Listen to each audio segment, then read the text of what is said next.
Before we begin, if you enjoy conversations like this, please subscribe and follow Unbox with Joe. Your support helps these stories reach more people. Since this conversation was recorded, Peter Hessler has opened a new venture, Pure, by Pono Potions, a new lounge concept in Honolulu, continuing his work as a flavor visionary, cultural entrepreneur and community builder. Unbox with Joe. A new season begins. Stories of courage, journeys of identity, lives waiting to be unboxed. Box number 13. Peter Hessler, flavor, visionary, cultural entrepreneur, community builder.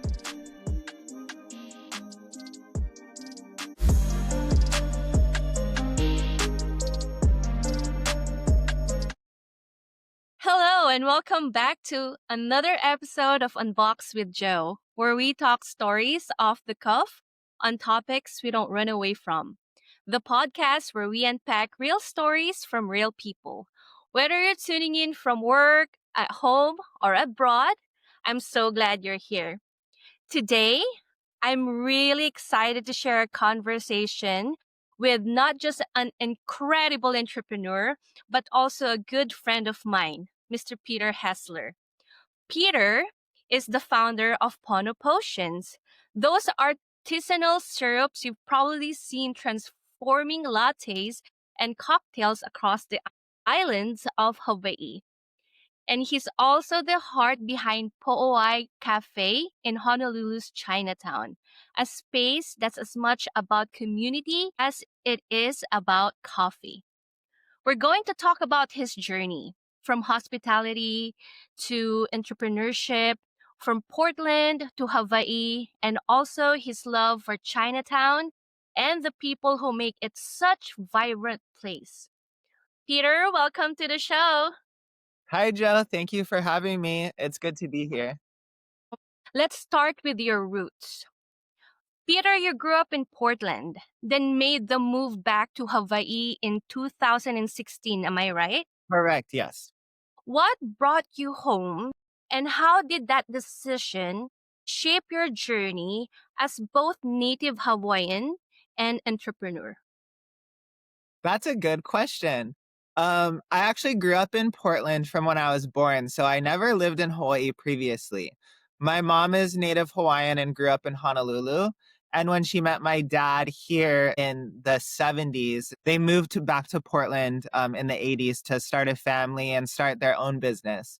So I grew up really not knowing what living in Hawaii meant, but I grew up visiting throughout the years, visiting family for the holidays. And I was always just drawn to Hawaii because I always felt at home here. That was a feeling I didn't really feel growing up in Portland and Vancouver, Washington, especially throughout high school and my early 20s in Portland. I never really felt like I found a place or found kind of a calling where I could really thrive. So I moved to Hawaii in 2016 when I was 25 years old. And at that point in my life, I just really felt like I needed a change. I needed a change of lifestyle. I needed some sort of cultural impact, I felt. And I really thought that moving to Hawaii would provide me an escape from kind of my childhood and my teens and early 20s way of living to something more substantial and something where I could really make something for myself. So I moved to Hawaii really not knowing what to expect and only knowing those memories of visiting my family for the holidays growing up. I didn't have a deep understanding of culture, even though I am native Hawaiian. But I knew that it was something that I could learn and I could really shape the person I wanted to be. So was the catalyst of why I moved to Hawaii. And I'm really happy that I did. You've had such a range of roles, from hotels to restaurants to bartending, even teaching tennis. Looking back, what moment stands out as the spark that pushed you towards entrepreneurship? Yeah, that's a good question. When I was working in Portland until I was 25, I did have a lot of hospitality roles because I grew up kind of doing hospitality and cooking in my parents' business, which was more like large scale event catering and event management. So, and I loved cooking. I always gravitated towards the kitchen in my family's business. Even at home, I would love experimenting with recipes and cooking for my family. So when I was 18, my family kind of suffered a financial setback, and I wasn't going to college at that time. I had never had like kind of a real job because I always worked for my family's business. So at that time when I needed to support myself and make a living and find a job, that it was also the height of the recession, like 2009, 2010. So it's just really hard to find any sort of job where you could make a living. But I kind of gravitated towards those cooking roles. And the first job I got when I was still 18 actually was at the Hilton Hotel in Vancouver, Washington. And that's where I got a lot of formal training. I really kind of grew up there, surrounded by such a diverse cast of people, like who I would hadn't normally associated with. A lot of immigrants, a lot of um, people from all over the world. Um, Kitchens are such a melting pot and you meet so many different types of people. And I was surprised just how at home I felt in that kitchen. I was a cook there until I was 22. And then at that point, I just really wanted to change. I was like, what am I doing being stuck in this kitchen? I need to get out to the big city of Portland and kind of spread my wild oats. And I cooked in different kitchens in Portland. I was a line cook at Departure Restaurant and Brasserie Montmartre, which was a little French restaurant in Portland. And at that point, I was really soul searching. I didn't know I knew I loved cooking, but I didn't love those jobs. As you know, it's just such hard manual labor. A lot of it is kind of soul sucking because you're not creating what you want to create. You're part of a line or you're prepping food that is given to you in a recipe from somebody else and working long hours, 10, 12, 16-hour days because I was working two jobs at that point. And I really got burnt out. Of course, I was in my early 20s and I was going out and partying and drinking and with friends and still trying to like find myself and find my identity as well. So it's just like such a formative time for me, those days in Portland. And after that, I was like overcooking. I was like, this is soul sucking. I work such long hours. I can't pay my rent because you don't get tips in the back of the kitchen. And I was making 11 at Departure. I think I was making 10.50 an hour.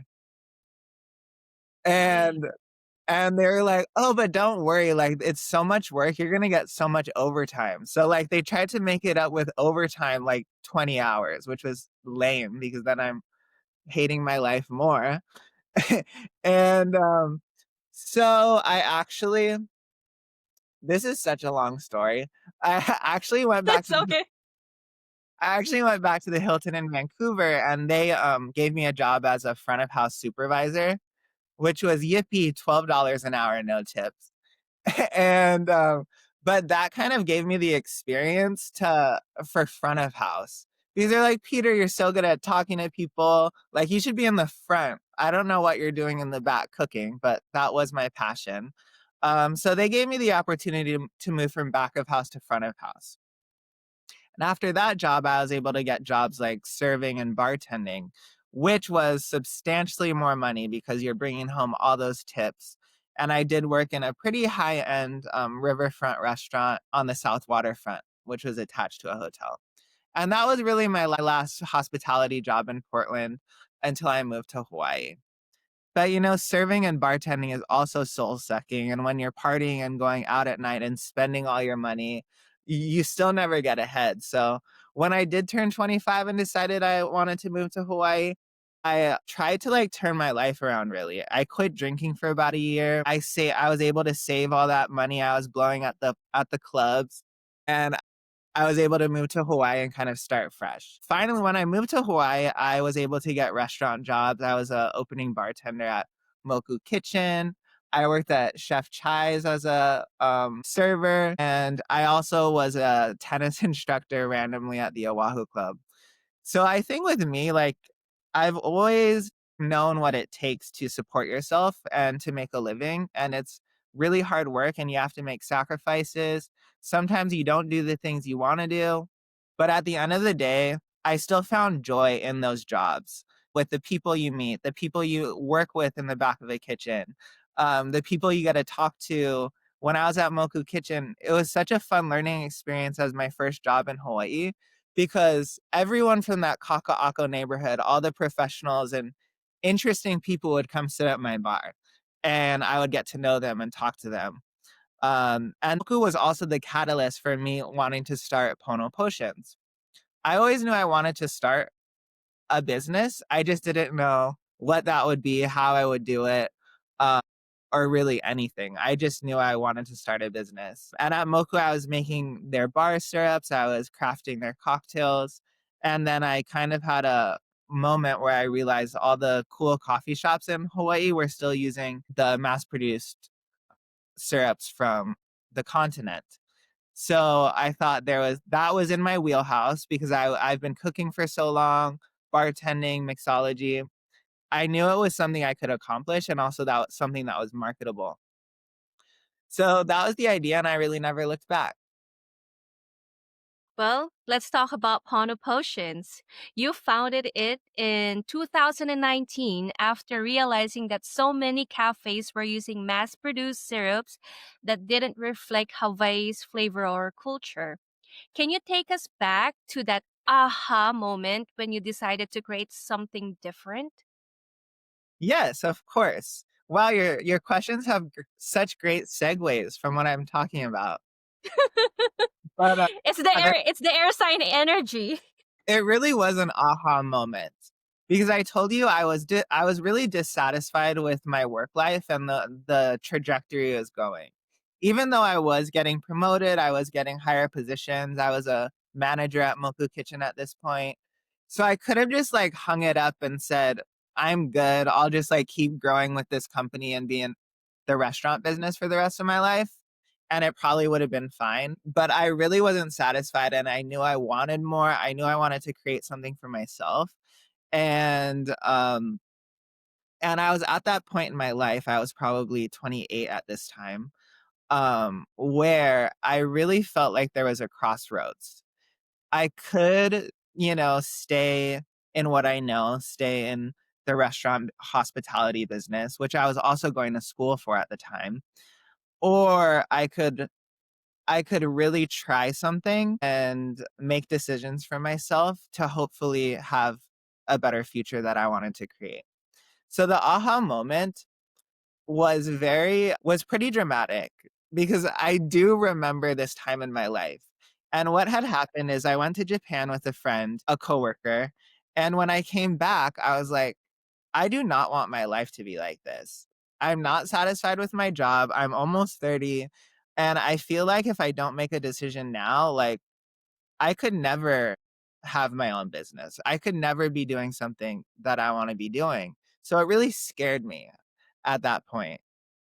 And right when I got back from that trip is when was going to these coffee shops in Kaka'ako and then realizing I was like, oh, they're using Monin syrup. They're using Tarani syrup. And like I'm already making kind of syrups and I love doing that for my job and at home. So that was the aha moment. And there is that like feeling you get when you think of something that you're super, super passionate and focused on. And I've only felt that a couple times in my life, but this was one of them where I knew I had something. And also I researched because I was like, there's got to be another local syrup company for these coffee shops. And I researched it and I couldn't find anything. And I was like, wait, what are you talking about? Like, I can't be the first one to be thinking of this, but I don't know if I was the first one to think of it. I was the first one to act on it, which is so important because anyone can have a great idea, but just I was at that it was a perfect crossroads in my life where I had this idea, I had the opportunity, and I went for it, and I really wanted to succeed. Wow, that is inspiring aha moment from Yeah. starting your own business. So, your syrups aren't just flavors. I know that from my own personal experience. They tell stories from Olena to Molokai hibiscus to Maui lavender. Each ingredient feel rooted in place. How do you choose them? And what do they mean to you? Yeah, so the flavors are all special, and they all have Hawaii ingredients that are grown in Hawaii to flavor them. When I started Pono Potions, it was important that I just didn't create a line of flavors that were maybe the standard flavors that everyone knows, but I really shaped my initial flavors and my business around what people were already growing here. So I could support the economy, support agriculture, and also just create those connections with people in our community. So I went into Pono Potions not knowing what my flavors were going to be. I just knew that they were going to be Hawaii based, with Hawaii grown ingredients. So from then I really just researched what was interesting, what I thought I could make a good syrup out of, whether it be for tea, cocktails, or coffee.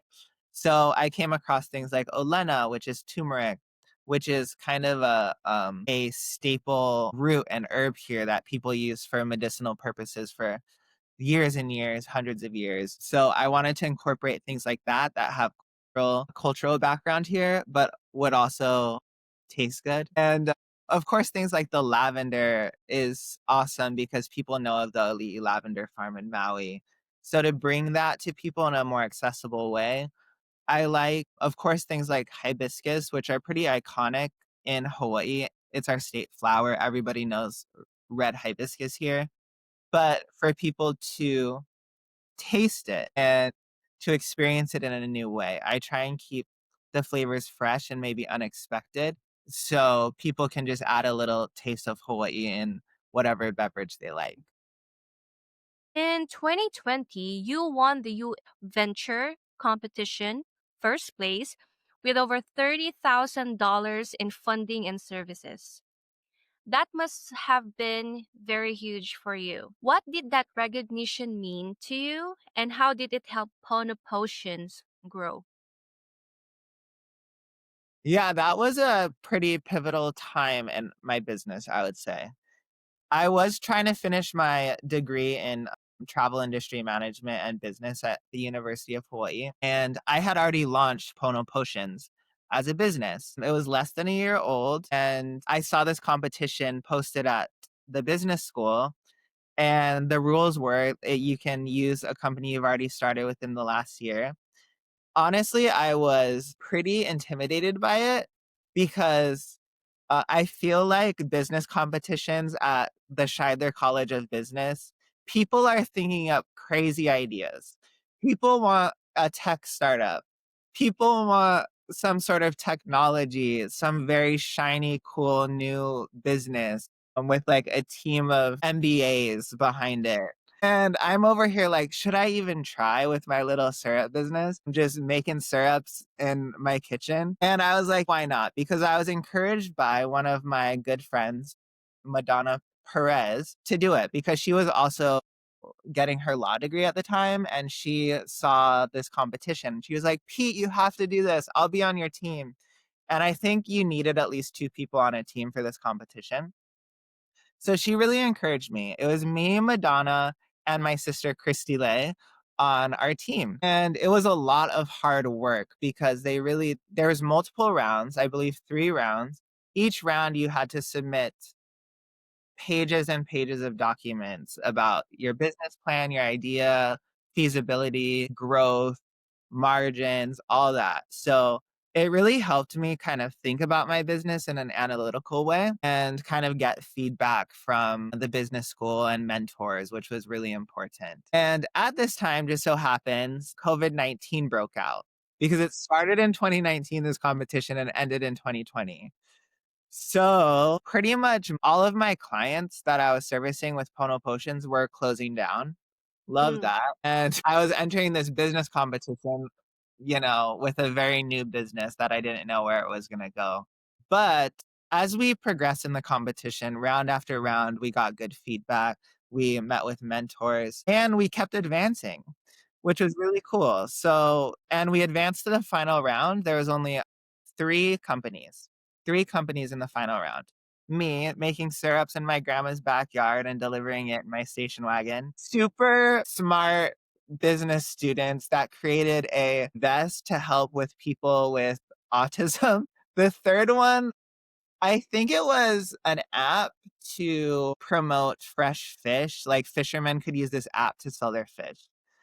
So ours was definitely the least technologically advanced. Mm-hmm. And then the other the other autism vest one, they were like the dream team of business students. I think they like previously won this competition. They've been like competing year after year and they always like place or win. And then the fish app, they're really, really sweet, nice people. Where was I going with this? Anyway, yeah, so we made it to the final round. I would say my friend Madonna, who's very analytical, she took all the research side of things, which was really cool. She's super into numbers. She's super into finding research and stats. And all of this work really validated my business idea. Because at the end of the day, you need to have a marketable product and you need to have a customer base for your product. We had shown that through me already having clients. We had shown that through the research that Madonna was doing. And we were able to answer really hard questions about our business after that and create a 12-page business plan, which was so important. When we won, I was pretty shocked, to be honest. We won first place. It's a very prestigious competition that's been around for 20 years or so in the business school. When we won, it was a really great feeling of validation. And I really felt that we had the support of our community and the business community after that. Because at the end of the day, I didn't think I was reinventing the wheel. You just do something. If you have a market, a niche market, if you're early in the market with a product and you have the support of your team and community, I really felt good about that. So it really wasn't about the money and the prizes, but it was nice because remember this is COVID, so my revenue was $0. But through this competition, one of the main feedback or one of the main aha moments was that there was a market for our product with individual consumers. So before the competition, I was really focused on B2B wholesale to the coffee shops because you sell larger quantities. It's kind of recurring customers. They have to use their syrups. So what we kind of shifted our business model to be more business to consumer. We started doing farmers markets after that. That's when I started doing smaller bottles for people to use at home. So it really helped us diversify our business as well. So now I want to shift to Powai Cafe in Chinatown. Why Chinatown and what made you choose to plant your cafe right there? Yeah, Chinatown is an interesting neighborhood here in Hawaii. It's very eclectic. There's a growing business community there of small businesses, restaurants, boutiques that are really cool. They're all very independent and locally owned, which I gravitate towards. However, it's a interesting demographic because you have a lot of houseless people in Chinatown and you have a lot of people struggling on the streets. You have a mix of um, poverty in Chinatown as well as these very high-end shops and restaurants. So it's an interesting economic makeup, but I see a lot of opportunity. I see a lot of passion and growth in Chinatown. In addition to that, I see culture and I see character that I don't see in a lot of places in Honolulu, especially like the malls or the more commercial centers of Honolulu. It seems very bland and commercial to me. Chinatown, you really still have an artist, a cultural, a interesting creative backdrop. And that's what really drew us to our space in particular. Our space in Chinatown, when we found it, we fell in love with it because it's on a block of really interesting local businesses and restaurants already who we've known and supported already. Our space kind of fosters creativity just with, the high ceilings, the exposed brick, kind of having a cool intersection between old and new that really captured us. But what's funny about Po I is that it never started out as a cafe. Honestly, we didn't know what it was gonna be, but we fell in love with the space and the location in Chinatown, and my primary goal was to have a commercial kitchen, a licensed commercial kitchen where I could just cook my syrups and really manufacture. Because at the time, I was still renting commercial kitchen space by the hour, sharing Mm-hmm. spaces with other businesses.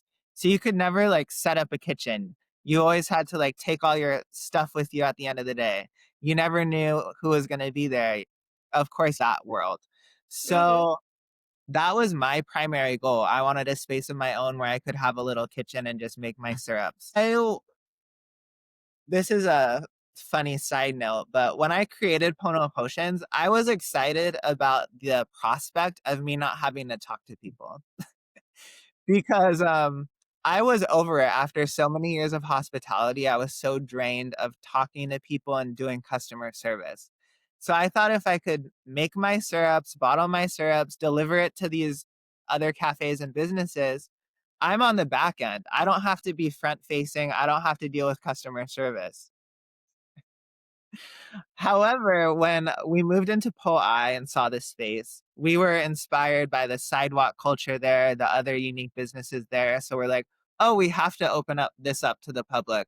We can put a little espresso bar in the corner so people can try our syrups. And my partner Michael has an amazing collection of Hawaiian arts and crafts and vintage clothes. So we're like, oh, we can make the front of this store a really cute little shop, have our little espresso bar to taste the syrups, and that's it. And then I can make my syrups in the back and be done with it. It definitely snowballed. And I think what makes Po I unique is that it's ever changing. We know we're not just locked into one thing. And the cafe over the last 4 years we've been opened has really evolved because of we're inspired by the creatives and customers that come into this space. We change our menu to fit their wants and desires. We expand, we add more items. So we've never kind of pigeonholed in ourselves into like this is what we're going to be, but Po I has really evolved on its own, I would say. You've described Powai as a circle, a gathering space. Beyond serving drinks, you've hosted artists, vendors, and collaborators. Can you share a story or moment in the cafe that really captures the spirit of Chinatown for you? Yes, we have used Po I as a community space. That was really important to Michael and I. And the name Po I, as he said, does mean circle in Hawaiian. Of course, there's symbolic meaning behind that, ever changing, ever evolving, but always staying true to ourselves. We're inspired by the coffee ring that is left on your coaster after you have a cup of coffee and you see that coffee ring. And for us, we wanted to create that circle, that connection to our past, present, and future through our drinks, and Pono Potions and the coffee, but mainly the experiences you experience when you're in the space. So part of that was inviting artists and creatives and musicians into to activate our space. When we first opened, Po I was super small, 700 square feet, and we tried to do a lot in that space. We did host some workshops in that space. We hosted some First Friday events in that space, but we were very limited, of course, by the square footage. So about 2 years after we moved in 2022 or 23, we were able to expand and take over half the restaurant space that was next to us. We were able to open up our wall and create more of a community seating space and workshop space, as well as a bigger kitchen where I could fully produce all of my syrups. So we went from 700 square feet to about 2,200 square feet. And with that, we were able to host a lot more of our friends and community members. We've hosted lay workshops. We have like a standing monthly lay workshop. Now we have about 3 lay makers who rotate. We're able to host Hawaiian language classes. we're able to host First Friday art shows. First Friday in Chinatown was a time where all the local businesses and artists were able to showcase their art and open up late and bring people into their space that normally wouldn't come.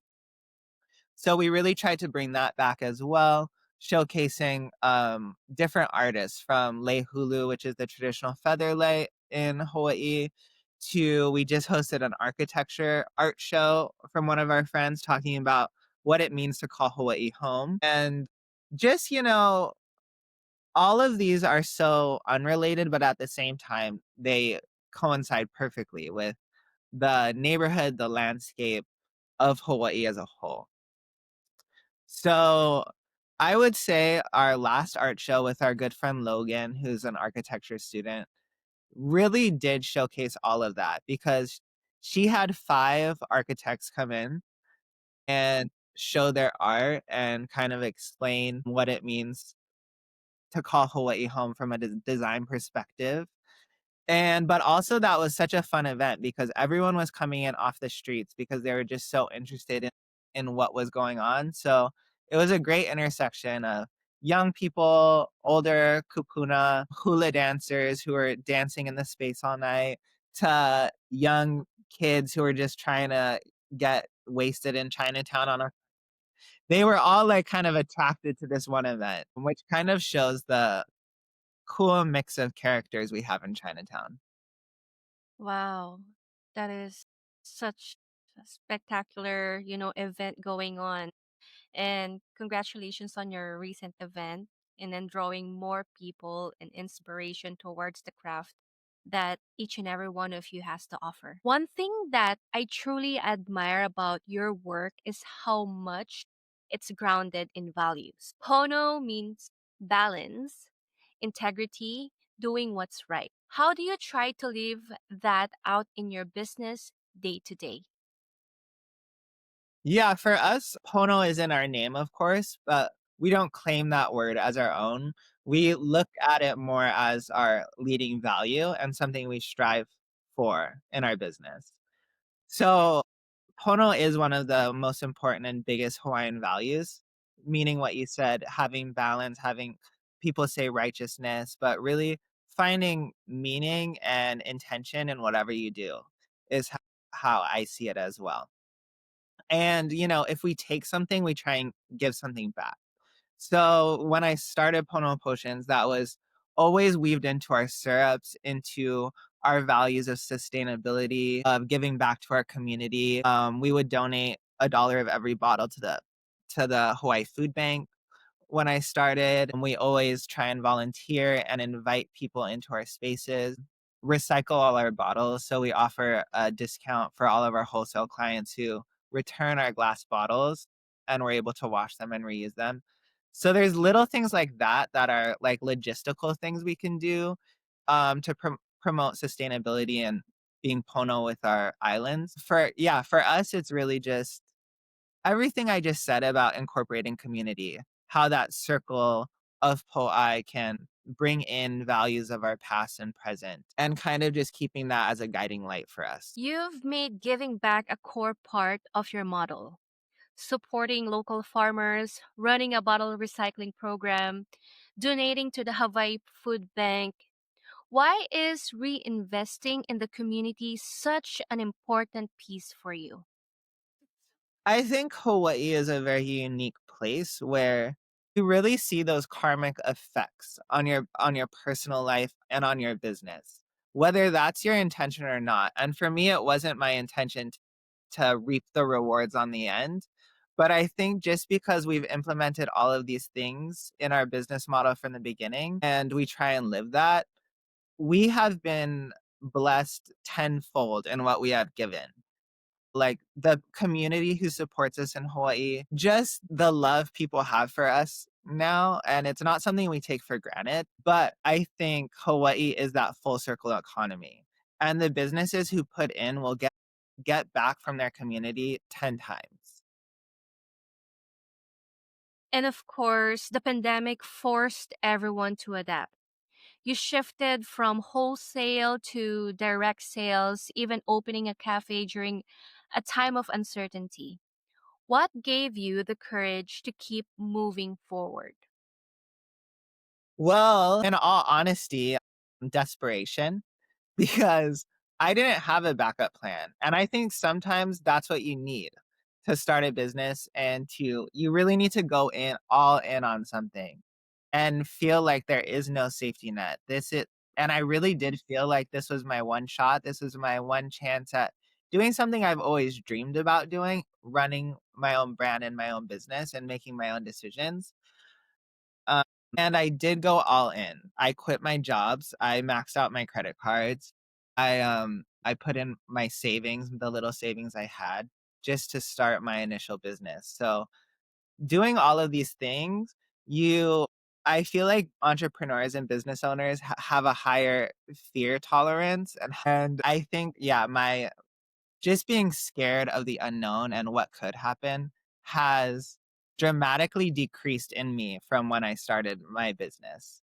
Just because I know that you have to try. Like, fear doesn't serve you in any way. You just have to let it go, and you have to try to make it work. And if you don't have a big safety net, there's really only one option for you. So here we are, gone through a pandemic. We have shifted our business model. We've tried a lot of different things. We've come very close to not making it, starting opening up a brick and mortar in the thick of the pandemic. But that opportunity came to us. And I told my partner, Michael, like, the only thing we can do is try, because I don't want to live with the fear of the unknown. Like, what would have happened if we didn't get POI, or we said no, like, this is too scary, the lease is too long? I would be in a dramatically different place in my life and a much less fulfilled life. Um, I actually see your journey as a marathon athlete that's trying to get into it's like I can't quit right now. I already started this. I just have to keep moving forward and see what is in store for me. So that is one of the things that I truly admire about you. Thank you. Chinatown is such a rich, complex place. It's a melting pot of cultures such as Chinese, Filipino, Japanese, Hawaiian, Portuguese influences, all in one neighborhood. How do you see Po'ai fitting into that tapestry? That's a very true statement. Chinatown is where all of these cultures are living and working and building businesses right next to each other. And we do have influence from all of those cultures you just mentioned. I think it provides a lot of inspiration for Po'ai. A lot of our drinks take inspiration from the neighborhood. Last year's seasonal syrup was Li Hing mango. Mm. Literally just go down to the corner store and get the Li Hing from our Chinese market friends that we've made. So there's really fun collaborations. Like, yeah, going down to the crack seed store next door and picking up your Li Hing. Going to the Vietnamese store next door and picking up your herbs for the day. Just being inspired by so many different cultures. We really try to incorporate all of that into Po'ai, because although we are like a Hawaiian business, we root ourselves in Hawaii. And Hawaii is such a unique place, and it has these distinct cultures from the plantation era that we really try and incorporate as well.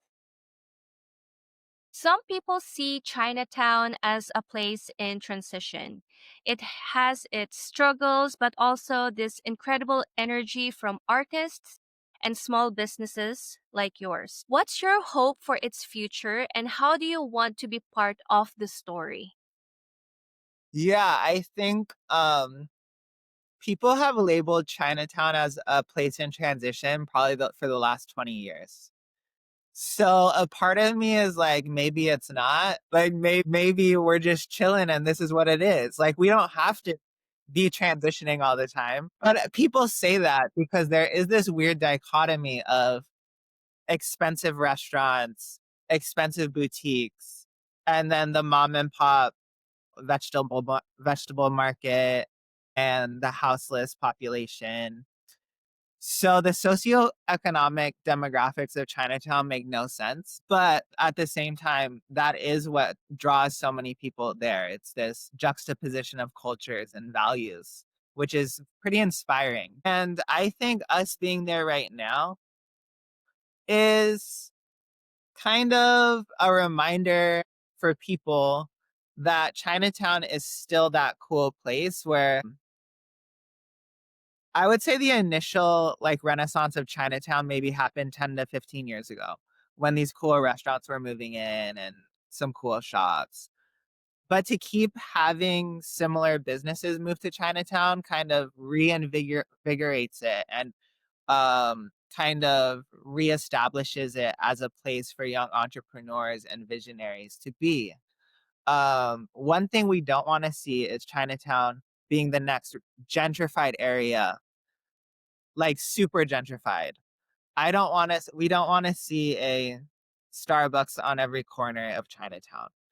We don't want to see, I don't know, like ABC mainland store. ABC store or mainland companies coming in and being like, "Oh, this is a cool area. Let's buy this block and turn it into whatever." But that's why I think because we have all of these socioeconomic um classes in Chinatown, it still has that grungy vibe with a reinvigoration of small local independent businesses that keep it going. If you had to take someone visiting in Honolulu for the first time or in a Chinatown tour, besides stopping at Powai, of course, where would you take them? Yeah, that's what one of my favorite things to do is when friends visit is the first thing we do is a walk around the neighborhood, walk around Chinatown.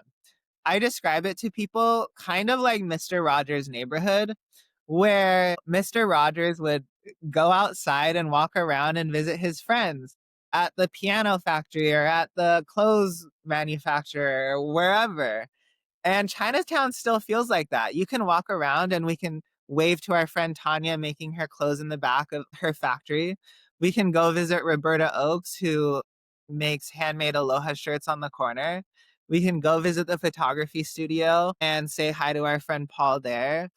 And then you can walk around Mauna Kea Market, which is still very traditional and a little bit grungy, but has the best hand pulled noodles and they're slice and duck right there in front of you and char siu.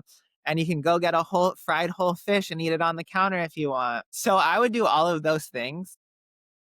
And also, there's the traditional Chinese things like we love getting dim sum and manapua from the bakery on Mauna Kea Street and standing in line, and you have to have the grumpy Chinese ladies stare you down and know how to order. So, like, all of these things are so interesting culturally. And I think these are the things missing from like a continental American perspective is learning to respect and interact with these different cultures. But we have that all in a 2 block radius in Chinatown. So it's so much fun. You're making me miss Chinatown so much right now with all those things that you just mentioned, to be honest. Even the mean Chinese aunties, I mean like they're mean, but you like I mean like they're not the definition of Karens, that's for sure, but that's just how they are, Yeah, and right? they're super efficient and they make really good pork dumplings.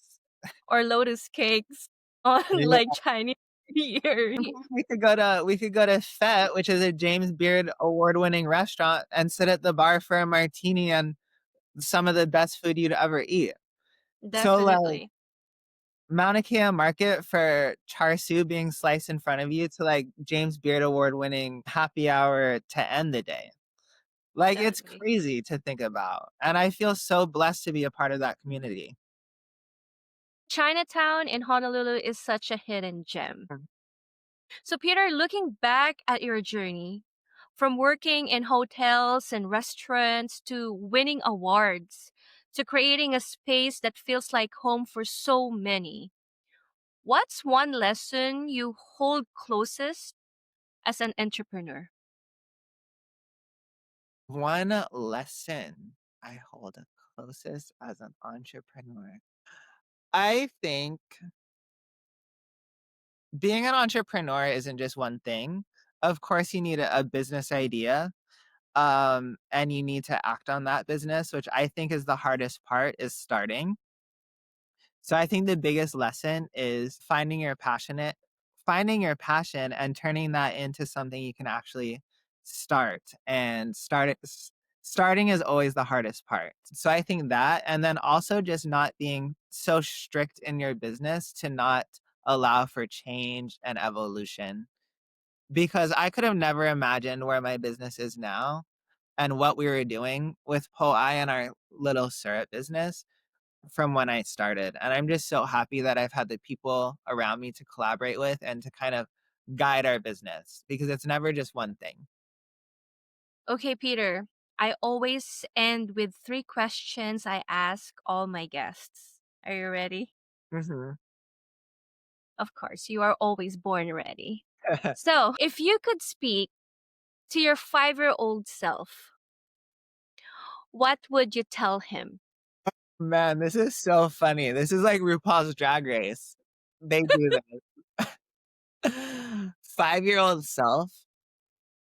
Honestly, I feel like I was happiest when I was 5 years old, because I was like such a funny, smart kid, not to brag, but as I grew up, that kind of spark diminished from outside sources of being self-conscious and whatever. But if I had to speak to my 5-year-old self, I would say, just don't lose sight of what makes you happy. That's all. Because I do think I have a pretty unique personality and perspective. And I had that when I was 5 years old, and I lost it for a long time. And I'm reclaiming that now through my business. So I think if I hadn't lost that before, maybe life would have been a little bit easier. You also can tell your 5-year-old self, you know what, little Peter, you're gonna be super successful in the future. Yes, thank you. Okay. Okay, so the second one. If there was a mirror in front of you right now, what message would your current self say to yourself? I think just to stay thankful every day and to always live in the moment. In your life so far, is there anything you've unboxed? A realization, a lesson, or a self discovery that changed your perspective? And what would it be? One thing I've unboxed is just living in my truth and not being afraid of the small things. And letting go of that has really made me able to live a more fulfilled and successful life in my business and personal life. Peter, mahalo nui aloha for being here and sharing your story with us. Thank you, Joe. That was fun. Wow, I feel like the level of respect that I have for you just leveled up like 100 times more after this conversation. Like, you just don't know. I just talk and talk and talk. And I love when you talk because I always learn every time you open that beautiful mouth. Thank you, Joe. I really appreciate it. Thank you, Peter. From creating syrups that captures Hawaii flavors to building Powai as a community circle in Chinatown, you've shown us what it means to combine business with culture and heart. To everyone listening, if you're in Honolulu, make sure to visit Powai Cafe in Chinatown in Smith Street, right? Smith Street. And taste the aloha in every cup. And if you're not, you can still bring Hawaii's flavors home at ponopotions.com. This has been another episode of Unbox with Joe, and as always, keep unboxing the real you. Good day, everyone. Thank you, Peter. Thank you, Joe.